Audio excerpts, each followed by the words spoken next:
적당히 살자. 아리스토텔레스. 마땅한 때에 마땅한 만큼. 국내에서 가장 비싸다는 호텔 예식장에서 있었던 일이다. 호텔에서는 진행 예식을 하니까 식이 끝난 후에 앉아있는 테이블로 음식이 나오기 시작한다. 그런데 좌석에 다 차서 불가피하게 입구 쪽에 서 있는 하객들은 음식을 먹을 수가 없으니 비슷한 식대의 메뉴가 있는 호텔 내 다른 식당으로 안내받고는 한다. 식을 마쳤을 때 입구에서 나를 포함해 30여 명의 하객들이 서 있었다. 웨이터가 신랑 쪽 혼주에게 가서 2번이나 이러한 상황을 설명했다. 그리고 혼주의 이야기를 전달받은 웨이터가 우리에게 들려준 말은 혼주가 원하지 않으니 기다렸다가 식사하라는 것이었다.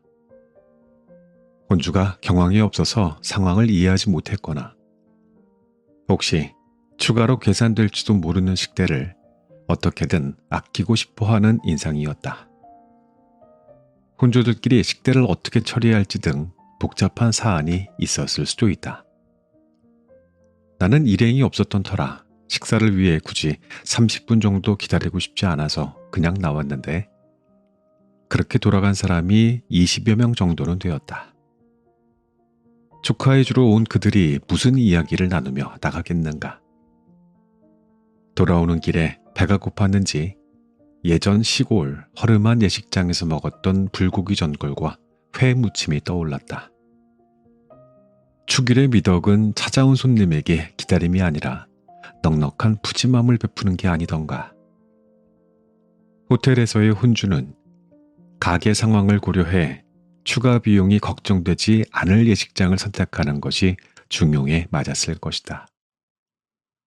아리스토텔레스는 중용에 대해 이렇게 말했다. 화를 내는 일, 돈을 주거나 써버리는 일은 누구든 할 수 있는 쉬운 일이지만 마땅히 주어야 할 사람에게 마땅한 만큼, 마땅한 때에, 마땅한 목적을 위해 그리고 마땅한 방식으로 그렇게 하는 것은 결코 누구나 할 수 있는 일도 아니고 쉬운 일도 아니다.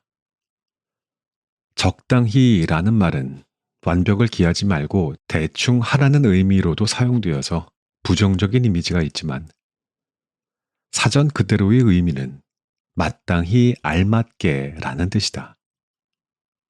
지나치게 완벽을 기하는 사람은 좀 느슨하게 할 필요가 있고 일을 대충 하는 사람은 더 완벽을 기할 필요가 있는데 이와 별개로 가장 적당한 정도가 있다는 말이다. 그래서 정도껏 해라는 말을 쓴다. 요즘은 잘 쓰지 않지만 옛날 사람들이 입에 달고 살았던 말이 과불급을 피하라인데 이 말이 바로 지나치지도 말고 모자라지도 말라는 중용의 정신이다. 과유불급의 의미. 젊을 때에는 무엇이든 너무 나가는 경우들이 적지 않다. 이제 살 만큼 살았으니 한번 생각해보자. 너무 친절한 건 어떨까? 너무 배려하는 건 어떨까? 너무 사랑하는 건 어떨까? 너무 열심히 일하는 것까지는 좋지만 너무너무 열심히 하는 건 어떨까? 싫어할 수는 있지만 너무 싫어하는 건 어떨까? 다음은 공자가 제자와 나누었던 대화다. 자공, 자장과 자로 중 누가 현명합니까? 공자, 자장은 넘치고 자로는 미치지 못한다. 자공, 그러면 자장이 더 낫습니까? 공자, 아니네. 넘침은 미치지 못하는 것과 같네. 이 대목에서 과유불급이라는 고사성어가 나왔다. 물론 모자란 사람이 되어서도 안 되지만 지나친 사람이 되는 것도 모자란 사람만큼 나쁘다는 의미다. 이번에는 미치지 못하게 행동하는 사람의 예를 장자에서 인용해 보겠다. 장자가 가난해서 밥을 굶을 지경이 되자 지인에게 식량을 빌리러 갔다. 지인은 곧 고을에 세금을 거둘 참인데 그때 당신에게 300금을 빌려주겠다고 했다. 그러자 장자는 이렇게 말했다. 여기 오다가 누가 나를 부르길래 돌아봤더니 술에 박힌 자국 속에 붕어가 한 마리 있어서 물 한 바가지만 퍼와서 살려달라고 하지 않는가. 그래서 내가 남쪽 오나라 월나라에 가서 서강 물줄기를 끌어오겠다고 했네. 그랬더니만 그 붕어가 지금 거처할 것이 없어서 한 바가지 물만 필요한데 무슨 이야기냐며 화를 냈다네. 장자에게 필요한 건 지금 당장의 적은 식량인데에도 지인은 나중에 300금을 이야기하고 있다. 지인은 장자의 부탁을 거절하고 싶었던 건지 아니면 더 많은 도움을 주려고 선의로 그 얘기를 했는지 정확히 알 수는 없지만 허세를 부리면서 도움을 거절하는 좋지 않은 대응으로 보인다. 알다시피 인간사에서 나중이 들어간 이야기는 대체로 믿을 수 없는 이야기가 아닌가. 아마도 장자가 그렇게 느꼈기 때문에 붕어의 비유를 들지 않았던 걸까. 지인이 할 수 있는 적절한 대응은 일단 밥을 사주고 당장 굶주림을 면할 수 있는 정도의 도움을 주는 것이다. 당연히 나중의 계획에 대해 굳이 설명할 필요는 없다. 우리의 실제 생활에 이 중용의 덕목을 적용해보자.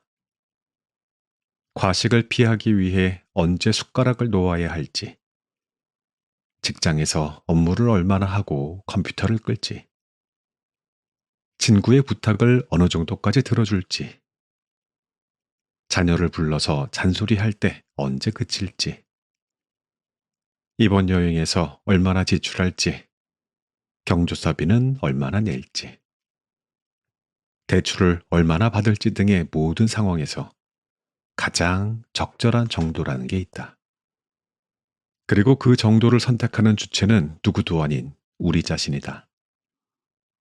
동양의 전통을 말하자면 마음 가는 대로이다. 그래서 마음 공부가 필요하다. 공자는 50세에 지천명, 즉 천명을 알았다고 했다. 우리 시대의 50세는 천명까지는 아니라도 적당히 살아가는 역량 정도는 갖추면 좋겠다. 젊었을 때는 도무지 어느 선에서 그쳐야 하는지 모를 때가 많았지만 지금은 충분히 많은 상황을 경험했으니 어느 정도 그 선을 알 수 있다. 이전에는 분노를 비롯한 여러 감정을 조절하기가 쉽지 않지만 이제는 노력하면 적당한 선을 넘지 않을 수 있을 것이다. 혹시 자녀의 결혼을 앞둔 독자가 있다면 모자라지도 넘치지도 않는 예식장을 선택하길 기대한다. 아리스토텔레스, 소크라테스, 플라톤에 이어서 고대 철학을 집대성한 그가 어떻게 살 것인가의 질문에 답한 내용은 니코마코스 윤리학에 있고 그 핵심은 양쪽 극단을 피하는 중용이다. 사서, 논어, 맹자, 대학, 중용 가운데 중용이 있듯이 중용은 고대 동서양이 공통으로 추구했던 덕목이다. 중용은 균형 잡힌 삶의 태도라고 표현할 수도 있다. 지나치지도 않고 모자라지도 않는 중용의 덕을 가지고 상황에 대처해야 한다.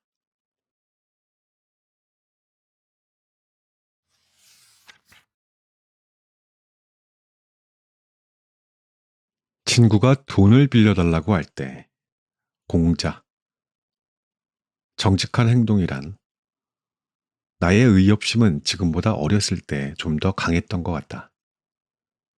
당시 친하게 지냈던 한 선배가 경제적인 어려움에 처했는데 내가 도와줄 형편이 아니었는데에도 다른 친구들에게 조금씩 돈을 구워 빌려준 적이 있다. 이 행위에 대한 공자의 판단을 나중에 알게 되었다. 누가 미생고를 정직하다고 하는가? 어떤 사람이 초를 빌리려고 하자 이웃집에 가서 대신 빌려주는구나. 미생고라고 하는 사람을 주변에서 정직한 사람이라고 칭찬했던 것 같다. 그러나 공자는 생각이 달랐는데 그 근거로 그가 지나친 친절을 베푼 사례를 제시했다. 믿었던 친구를 배신하면서 혼자 살아남겠다는 사람이 허다한 세상에 친구를 위해 희생한 미생고를 공자는 왜 비판했을까? 그리고 설령 미생고가 적절하지 않고 비판받을 만한 행동을 했다 해도 그게 정직의 덕목과 무슨 관련이 있다는 것일까? 북송시대의 범조는 이렇게 말했다. 옳은 것을 옳다 하고 그른 것을 그르다 하면 있으면 있다 하고 없으면 없다고 하는 것이 정직이다. 도움을 주고 싶어도 내 형편이 좋지 못하다면 그러한 현실을 솔직하게 받아들이는 자세가 정직한 태도라는 말이다. 공자가 보기에 미생고의 친절은 중용의 미덕에서 넘치는 행동이었던 것이다. 우리는 단순히 남을 사랑해야 한다, 어려운 사람을 도와주어야 한다와 같은 착한 마음을 인성이라는 이름으로 이야기한다. 하지만 50대의 인성이란 단순한 착함에서 벗어나 균형 잡힌 상황 판단을 하는 셈이다. 할 수 없는 일을 할 수 있는 것처럼 이야기하고 또 무리하게 일을 추진하다가 동료나 가족에게 곤란을 안기는 사람이 되어서는 안 된다. 마음의 목소리 그대로 정직 이야기가 나온 김에 논어에서 한 대목을 더 살펴보겠다. 그렇다면 우리는 미생고처럼 자신이 처한 상황을 거짓없이 받아들이고 솔직하게 이야기하면 되는 걸까? 공자가 주문하는 거짓없는 솔직함은 좀 더 구체적으로 무엇을 의미할까? 우리는 자녀에게 단순히 거짓말하지 말라라고 가르치고 사실 그대로 이실직고 하는 것을 정직이라고 가르친다. 하지만 공자가 생각하는 정직은 좀 다르다. 석공, 우리 마을에 정직한 사람이 있는데 아버지가 양을 훔치자 이것을 증언했습니다. 공자, 우리 마을에 정직한 사람은 다르네. 내가 아는 정직한 이들은 아버지가 자식을 위해 숨겨주고 자식은 아버지를 위해 숨겨주네. 사실 그대로 이실직고 하는 게 정직이라면 정직한 사람은 아버지의 죄를 증언해야 할 것이다. 그러나 공자가 생각한 정직이란 단순히 사실 그대로가 아니라 내 마음이 지시하는 그대로를 의미한다. 좀 더 정확히 말하자면 우리의 양심이 가리키는 그대로를 의미한다. 이렇게 우리의 선한 마음은 때때로 사실이 아닌 것, 즉 선의의 거짓을 말할 것을 요구한다. 만약 자녀가 어떤 죄를 저지르고 부모를 찾아왔다고 하자. 그리고 자초지종을 제대로 들을 경황도 없이 경찰에 전화를 받았다고 하자. 여기서 공자가 말하는 정직은 일단 아이를 숨겨주는 것이다. 그것이 부모의 마음에서 솔직하게 우러나오는 바다. 그 다음 어떻게 하면 좋을지는 경찰이 들어간 뒤 자녀와 허심탄회하게 고민할 것이다. 삶이란 마음대로 살아서는 안 되는 게 맞다. 하지만 역설적이게도 올바른 삶이란 마음 가는 대로 살아가는 삶이다. 이는 우리는 제멋대로 무책임하게 산다고 보지만 공자의 표현대로라면 정직하게 사는 것이다. 그렇게 보면 우리의 마음에는 선한 요소도 있고 자칫 악으로 변할 수 있는 요소도 있다. 동양의 고전은 늘 우리의 마음을 세심히 들여다보는 방법을 안내한다.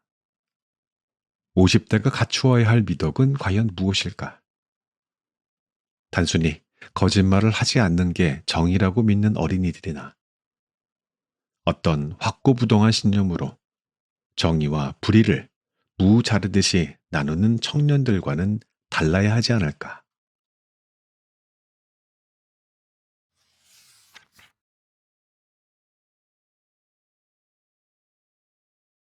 이제 모든 것을 쏟아낼 때 일관된 하나, 일이 관지, 줄여서 일관이라고 한다.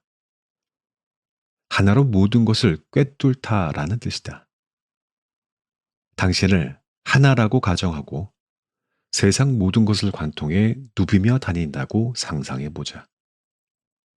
우리의 일도, 고민도, 심지어 우리 혈관 속의 피도 그렇게 시원스럽게 뚫리면 얼마나 좋겠는가.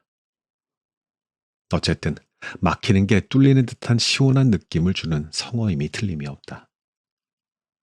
논어에서 이 문구가 나오는 한 장면을 보여주고자 한다. 공자, 자네는 내가 열심히 배워서 많이 안다고 생각하는가? 제자, 그렇게 생각합니다. 아닙니까? 공자, 아니네. 나는 하나로 모든 것을 꿰뚫고 있을 뿐이네. 많은 책을 읽었다고 세상의 이치를 더 많이 알게 된다는 보장은 없다는 의미다. 그런데 세상을 꿰뚫는 하나는 도대체 무엇일까?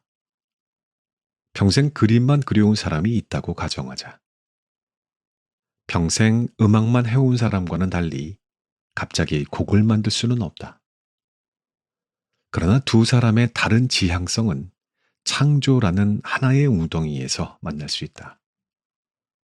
세상의 모든 작가는 자신과 다른 영역에서 창작하는 사람들을 보다 더 잘 이해할 수 있다. 그 이유는 그들을 관통하는 하나를 공유하고 있기 때문이다. 요즘은 반려견과 반려묘를 함께 키우는 사람이 많아졌다. 진돗개와 고양이는 종이 다른 동물이지만 진돗개를 키워본 사람이 고양이도 잘 키울 가능성이 높다. 진돗개를 키우는 것과 고양이를 키우는 것에는 서로 관통하는 하나가 있기 때문이다. 또 문학, 철학 등 인문학은 문과 계열의 학문으로 여겨져서 수학과 아무 관련이 없는 학문이라고 생각했을 것이다. 그러나 과거에는 철학과 수학이 구별되는 학문이 아니었다.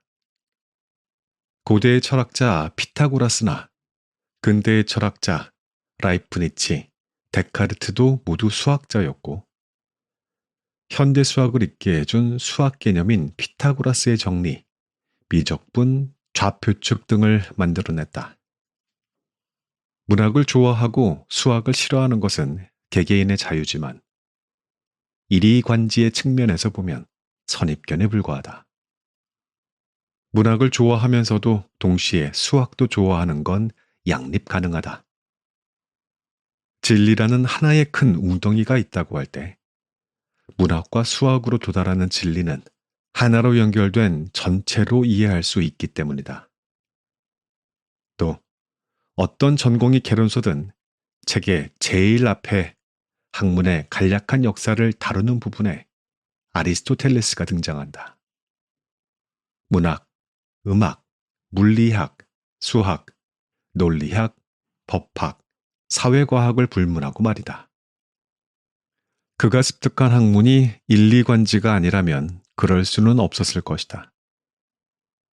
요즘은 일리관지를 융합이라는 이름으로 이야기하고 있다. 이제 일리관지를 우리의 삶에 적용해보자. 우리는 50여 년을 살면서 여러 학문을 공부하고 다양한 인간관계를 맺고 이러저러한 일들을 해왔다. 물론 그 과정에서 좋았던 기억들도 그렇지 못한 기억들도 있을 것이다. 그것들은 모두 제각각의 경험인 것 같지만 삶의 진실 혹은 이치라는 하나의 웅덩이에 모을 수 있다. 50세가 된다는 건 그 웅덩이의 구슬들을 모아서 새로운 출발을 할 때가 되었음을 의미한다. 구슬이 서말이라도 꿰어야 보배인 것처럼 50년간 쌓인 우리 각자의 구슬들을 하나로 꿰을 때 별것 아닌 우리의 삶은 빛날 수 있다. 이제 가지고 있는 구슬들을 꿰자. 그리고 그 하나를 가지고 멋지게 50대를 관통해 가자.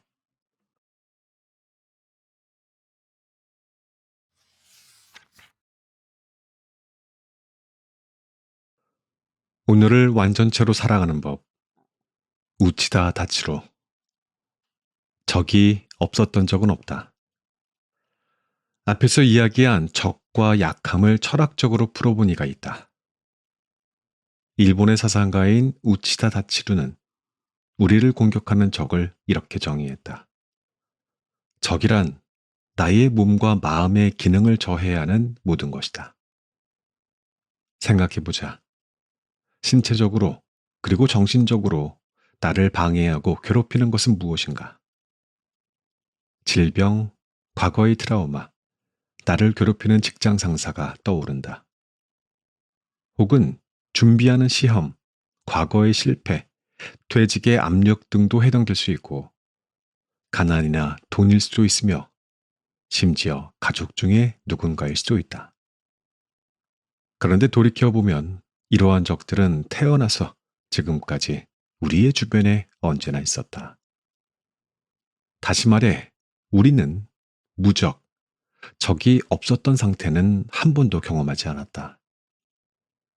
태어날 때부터 신체 장애가 있었던 이들은 이적과 무적의 개념을 일찍이 생각해 보았을 수 있다. 음악 분야에서 보면 시각장애가 있는 피아니스트나 4개의 손가락으로 연주하는 피아니스트도 있다. 이들이 남과의 비교에 집착하고 스스로를 비하하며 세월을 보냈다면 멋진 연주를 해낼 수 없을 것이다. 적을 반드시 제거해야 하는 대상으로 규정하면 50대 이후의 삶은 적들 속에서 괴로움으로 향하는 길이 될 것이다. 다추르는 무적이라는 개념을 버리자고 이야기한다. 적이 없는 상태를 100점 만점이라고 표현하면 만점인 상태는 현실에서 존재하지 않는다. 그리고 만점이라는 객관적인 기준을 잡을 수도 없다. 누구도 그런 만점 답안지를 가지고 있지 않으므로 채점을 할 수가 없다. 육상 100m 세계 기록은 우사인 볼트가 세운 9.58초이다. 9.58초는 그의 만점 답안지지 우리의 것이 아니다. 50대인 나에게는 남양주에서 사당동을 자전거로 주행해 기록한 87분 30초가 만점 답안지다. 그러니 각자가 만점이라고 여기는 기록들이 있을 뿐이지 몇 분 몇 초가 만점이라는 객관적인 답안지가 애초에 없다. 우사인 볼트도 끊임없이 노력해 그 수치에 도달했을 뿐이다. 다추르는 대학생 시절 무술에 입문했던 당시를 떠올린다. 보통은 어떻게 나를 강하게 만들 것인가를 생각하면서 무술에 입문하는데 워낙 병약했던 그가 나는 왜 이렇게 약한가에 대해서 늘 생각했다고 한다. 그리고 그가 40년 이상 무술을 연마하면서 깨달은 것이 있는데 스스로를 약하다고 생각하는 원인은 신체에 대한 불필요한 정보들 때문이라는 것이다. 그리고 그 불필요한 정보들은 대체로 수치로 제시된다. 이제 다치루의 관점을 우리 현실에 적용해보자. 우리는 어릴 때부터 키에 대한 이야기를 많이 듣는다. 대표적인 것이 평균 신장이라는 수치다. 그 수치에 도달하지 않으면 우리는 스스로 약하다고 생각해 수치를 높이기 위해 여러 노력을 기울인다. 비만이 아닌 사람이 어디서 들은 수치에 집착해 늘 다이어트를 하느라 고생하는 경우도 이와 비슷하다.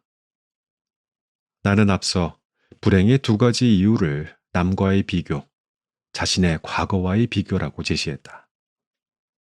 다추르가 언급한 불필요한 정보를 다시 생각해보면 이렇다. 우사인 볼트의 9.58초 기록을 100점 만점의 기준으로 규정한다면 나는 달리기 연습을 죽도록 해도 그 기록을 넘어서지 않는 이상 늘 부족한 사람의 지위에 있을 수밖에 없다. 과거 시속 150km 이상의 속구를 던졌던 경험을 100점 만점의 기준으로 규정한다면 구속이 떨어지는 투수는 향후 사망할 때까지 열등생이라는 지위에 있을 수밖에 없다. 남양주 직장에서 사당동 집까지 자전거로 87분 30초를 최고 기록으로 보유하고 있는 내가 그 기록을 100점 만점의 기준으로 규정할 경우 이후 나의 기록들은 열등한 기록으로 전락할 수밖에 없다. 새 버전의 몸 사용 설명서를 만들자. 다츠루는 약함의 원인에 대해 이렇게 결론을 내렸다. 우리는 단련한다. 강화한다는 발상에서 벗어나지 않으면 그 발상 자체가 우리 스스로의 약함을 구조화한다. 그리고 그는 신체를 강화한다는 생각을 버리고 지금까지 알지 못했던 신체의 사용법과 움직임을 발견해 습득하는 길을 제시했다. 그리고 이것을 아이의 언어 습득과 관련지어 설명했다. 백지 상태에서 말을 하나씩 배우면서 아이들의 언어 세계가 새롭게 개편되어 가는 것처럼 우리의 신체 활동이라는 것도 그렇다는 것이다. 근육 강화가 하드디스크의 용량을 증가하는 것이라면 신체의 잠재된 능력을 개화하는 것은 OS의 버전을 높이는 것에 해당한다고 말이다. 그렇다면 50대 이후에 신체와 관련해서 나아가야 할 방향은 육체적인 힘의 증가를 꾀하는 것이 아니라 아직 경험하지 못한 육체의 기능과 움직임을 발견하는 일일 것이다. 그리고 스피노자는 몸과 정신의 평행을 이야기했으니 이러한 몸의 진화를 정신의 영역으로 확장할 수도 있다. 지금까지 해보지 않았던 사고를 하면서 그동안 방치되어 있었던 생각의 근육을 발견하고 활용하는 것이다. 그러려면 새로운 분야의 책을 읽어야 한다. 우리는 적이 없어지기를 소망한다. 질병이 완치되기를, 그 인간이 사라지길 기대한다. 또 예전의 신체적 능력이 그대로 유지되기를 소망한다. 그러나 그 질병과 그 인간은 쉽게 사라지지 않으며 50대의 신체를 평가하는 수치는 하락한다. 적도, 수치의 하락도 있는 그대로 받아들여야 한다. 그들은 나의 삶을 구성하는 일부분일 뿐 박멸의 대상으로 삼아서는 곤란하다. 당신의 적은 무엇인가? 혹시 당신의 부적의 상태를 희망하면서 지금도 적과 싸우면서 매일매일 조금씩 더 나약해지고 있지는 않은가? 오늘 아침이 100점이다. 20에서 30대 초반의 나는 얼굴이 꽤 괜찮았던 것 같다. 물론 생각은 자유니까. 그때의 사진을 보고 지금 거울 속의 나를 보면 끔찍해서 하루 동안 되도록 거울을 보지 않으려고 한다. 아마 나와 같은 50대가 적지 않을 것이다. 또 사업이나 투자에 실패한 사람은 과거 자신이 가지고 있었던 부를 생각하면서 지금 자신이 처한 상황을 비하할 것이다. 자기 비하 같은 약해짐은 아주 객관적인 판단으로 이루어지는 것처럼 보이지만 사실 주관의 영역이다. 약해짐은 적 때문이 아니라 그 적을 내가 어떻게 받아들이는가에 따라 이루어진다. 적은 언제나 있어 왔고 50대 이후 신체적인 적들이 늘어난다고 해도 기본 구도는 바뀌지 않는다. 적의 개념으로 정의해 보자면 우리의 삶이란 나의 심신을 방해하고 저해하는 적들로 둘러싸인 길이다. 그렇다면 인생길에 어떠한 지점에 어떠한 상황에 처해 있더라도 그 순간이 바로 온전한 나임을 받아들여야 한다. 존재하지 않는 100점짜리 나를 상정해 놓고 거기서 감점을 해서 자신의 상태에 점수를 매기는 순간 스스로의 약함을 확정짓게 된다. 굳이 점수화해서 말하자면 오늘 아침 일어나서 현실을 대면하고 있는 순간이 100점이다. 오늘 하루 생활하면서 여러 적들로 인해 약해질 수는 있다. 그러나 그 다음날 아침도 우리는 100점에서 하루를 시작해야 한다. 다시 말해 세상에 어떠한 일이 펼쳐지든 당신의 과거가 어떠했든 오늘 아침의 당신이 바로 삶의 기준이다. 50대의 신체는 40대의 신체보다 약하다. 그러나 비교의 태도를 버리면 40대의 나든 50대의 나든 그 자체가 하나의 완전체다. 이 관점으로 살아가면 내일 세상을 떠난다고 하더라도 오늘의 나는 여전히 현재 진행형의 완성체로 살 수 있다.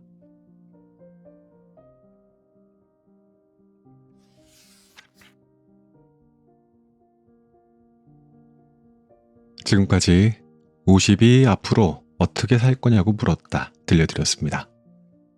지은이 이관호, 펴낸 것은 온더페이지입니다. 물러나는 해는 말이 없지만 그 고요함 속에서 우리는 많은 것을 듣습니다. 하루가 저물 때 비로소 보이는 색채와 풍경이 있듯이 인생도 50이라는 시간에 들어서야 비로소 또렷이 보이는 진실들이 있거든요. 일출이 설렘이라면 일몰은 돌아봄이다. 이 아름다운 표현처럼 이 책은 중년이라는 인생의 일몰 앞에 선 이들에게 깊고도 따뜻한 인문학적인 위로를 전합니다. 중년의 가장 큰 고통 중 하나가 변화의 두려움이에요. 익숙한 것들이 하나씩 사라지고 무엇을 위해 살아왔는지 문득 허무해질 때 우리는 멈추어 서게 되곤 합니다. 이 책은 그 멈춤을 비난하지 않아요. 오히려 멈춰야만 보이는 것들, 고독, 자존감, 감정 등을 하나씩 짚어가면서 다시 살아도 좋을 삶을 제안합니다. 이 책 덮고 나서 마음속에 조용한 결심이 하나 생겼습니다. 나의 일몰은 어떻게 맞이하고 싶은가? 돌아보면 삶의 절반을 달려온 우리는 어느새 많은 것을 쌓아왔습니다. 이제 그것을 정리하고 빛나는 추억과 지혜로 재구성할 시간입니다. 이 재구성이 아주 중요한 핵심인 것 같아요. 아까 들려드렸던 구절에서 나왔듯이 우리는 50년을 살면서 여러 학문을 공부하고 다양한 인간관계를 맺었고 진짜 많은 일들을 해왔습니다. 좋았던 기억, 나빴던 추억 등 이 모든 것이 내 인생이라는 웅덩이에 모인 구슬이라는 거예요. 이제 뭐 하자고요? 그 구슬들을 하나로 꿰 때가 왔다는 겁니다. 이것을 멋지게 관통해 보자는 거죠. 그리고 또 제 마음에 무척 와닿았던 구절이 여기네요. 오늘 아침이 100점이다. 자, 여러분들 사랑하는 나무님들 잘 들어봐 주십시오. 우리 이제 이런 생각은 그만해야 됩니다. 내가 왕년에 얼마나 예뻤는데 그때 내 허리가 한 줌이었어. 이런 생각은 이제 넘겨야 돼요. 우리는 지금 그 시절에서 살고 있지 않잖아요. 그때가 내 인생의 만점 100점이라면 주름이 드러난 지금의 얼굴은 몇 점일까요? 더 이상 한 줌이 아니게 된 허리는 몇 점을 줘야 될까요? 그리하여 총점이 50점도 안 되는 상태로 남은 인생을 살면 오늘이 50점이면 내일이 40점일 거고 그 다음날은 30점일 거고 이렇게 살아 행복할 리가 없잖아요. 그때는 그때가 100점이고 우리는 매일 아침 다시 우리에게 100점을 주어야 한다는 말 참 의미로웠습니다. 아침에 씻으러 화장실에 가서 거울을 딱 바라보면서 손가락으로 거울을 가리키면서 야, 너 지금 100점 이라고 말하셔야 됩니다. 아셨죠? 우리 댓글로 연습 한번 해볼까요? 한 번씩 적어봅시다. 야, 너 지금 100점이야.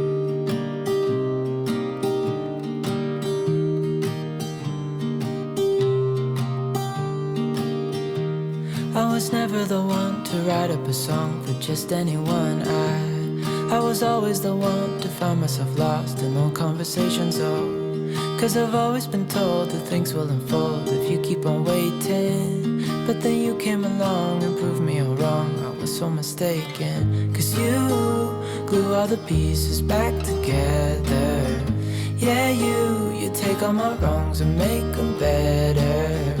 Yeah, you you're making me wanna try forever. And I feel so free, oh my sweet baby.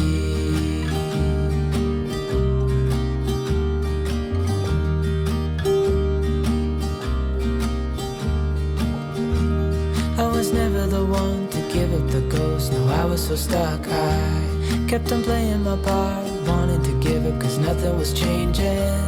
But with you it's so clear, and now that you're here I see colors in every spectrum. Guess I finally learned my lesson. Cause you glue all the pieces back together. Yeah, you take all my wrongs and make them better. Yeah, you're making me wanna try forever. And I feel so free, oh my sweet baby.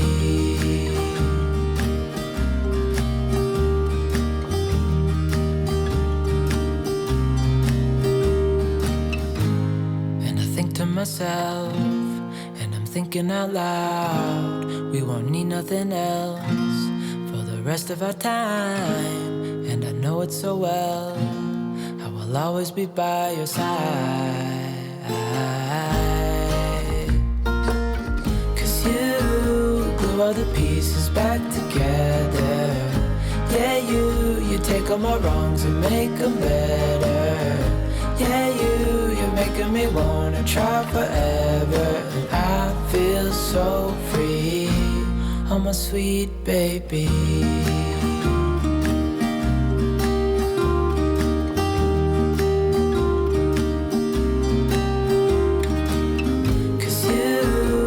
All the pieces back together. Yeah, you take all my wrongs and make them better.